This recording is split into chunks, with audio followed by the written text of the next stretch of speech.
এটা হলো Gafargaon to Trishal highway route.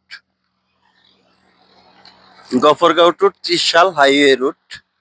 এখানে আসার কারণটা হলো, দেখেন কত সৌন্দর্য। মানে এটা একটি রাস্তা, এখানে যায় তিনটি রাস্তা হইছে। একটি রাস্তা ওই দিক চলে গেছে, আর একটি রাস্তা ওই দিক ওই গ্রামের ভিতরে চলে গেছে।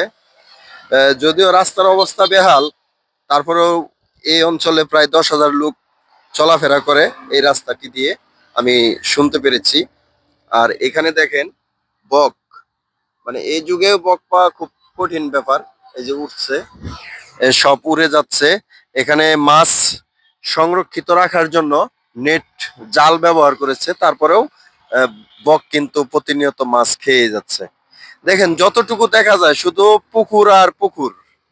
আমরা যদি এভাবে মাছ চাষ করতে পারতাম